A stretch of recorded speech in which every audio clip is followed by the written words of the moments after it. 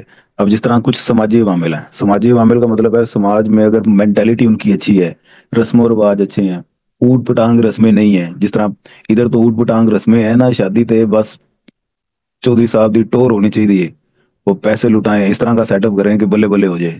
پورے پنڈ لے گئے بھی کیا بات ہے, چودھری صاحب نے شادی کی تھی ہے, تو پتہ لگے چودھری صاحب 20 سال پھر وہ قرضہ ہی لاندے رہے نا, ادھار اٹھا کے یہاں پہ شادیاں ہوتی ہیں. تو اس کا مطلب ہے فضول رسومات ہیں, وہ ایسا خرچہ ہے جو ترقیاتی کام میں استعمال نہیں ہوتا. آپ خرچہ کریں ایسی جگہ پہ کریں جو آگے ترقیاتی کاموں پہ استعمال ہو, جس سے فردر انکم انکریز ہو. جس طرح شبرات پہ پٹاخوں کا رواج اب تو بہت کم ہو گیا ہے. آج سے 15-20 سال پہلے, 10-15 سال پہلے تو بہت زیادہ ہوتا تھا, بڑی شگلیاں اور پٹاخے چلتے تھے. تو وہ بھی نظر آتش ہو جاتا تھا بہت سارا روپیہ. بسنت کا فیسٹیول ہوتا تھا, بہت فضول خرچی ادھر بھی ہوتی تھی. تو جس سوسائٹی میں اس قسم کی فضول رسومات ہوں, وہاں پہ بھی ملک زیادہ ترقی نہیں کرتا. اور جو لوگ ویل ڈسپلنڈ ہوں, نفع نقصان سمجھتے ہوں, تو وہ پھر طریقے سے چلتے ہیں. سیاسی عوامل بھی ہوتے ہیں. سیاسی عوامل جہاں پہ سیاست وہ پاک ہو ملاوٹ سے, ان کو لوگوں کی فکر ہو, اس حساب سے وہ چل رہے ہوں, تو ترقی کر جاتا ہے ملک. اگلی حکومت پچھلی حکومت کے ساتھ سٹینڈ لے, ان کی پالیسیز کو, ان کے پروجیکٹس کو کمپلیٹ کرے, پایا تکمیل تک پہنچائے, تو وہ ملک ترقی کرتا ہے. ادھر تو کوئی نئی حکومت آتی ہے, وہ پچھلے پروجیکٹس کو سب سے پہلے سواب سمجھ کے بند کرواتی ہے کہ ایتے ہو گیا نا غلط کام, اب ہم جو شروع کریں گے تسی دیکھنا وہ کتنے بہتر ہوں گے.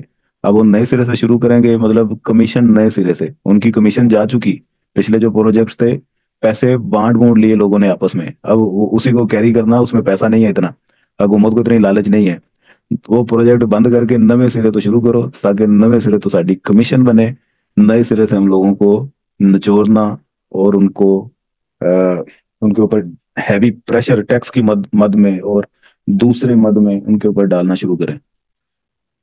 تو یہ سیاسی عوامل بھی بڑا میٹر کرتے ہیں کسی ملک میں ترقی کرنے کے لیے. انتظامی عوامل بھی ہوتے ہیں ڈیفینیٹلی. جب آپ کا دفتری سسٹم بہتر ہو, آپ کے سٹاف والے آپ سے تعاون کریں, آپ کے ڈفرینٹ سیکٹر, سروس سیکٹر والے اور آپ کی فوج وہ آپ کے ساتھ تعاون کر رہی ہے, ہر شعبہ اپنی اپنی جگہ پہ اپنے فرائض اچھے طریقے سے انتظام دے رہا ہے, سر انجام دے رہا ہے, تو مطلب انتظامی عوامل بہتر ہیں, ترقی کرنے کے چانسز زیادہ ہوتے ہیں. تو یہ دو کام آپ نے کرنے ہیں.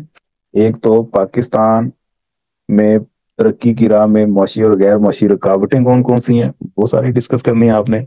ان رکاوٹوں کو دور کرنے کے اقدامات, ایک کوشچن یہ ہو گیا. اور دوسرا کوشچن کون سا تھا بولا, معاشی معاشی اور غیر ترقی معاشی کے, عوامل. ہاں جی, معاشی اور غیر معاشی عوامل کون کون سے ہیں, یہ ڈسکس کریں. تو یہ اس چیپٹر میں یہ دو ہی کوشچن کرنے ہیں, تو یہ کر کے رکھیں بغیر کل پھر نیا چیپٹر سٹارٹ کریں.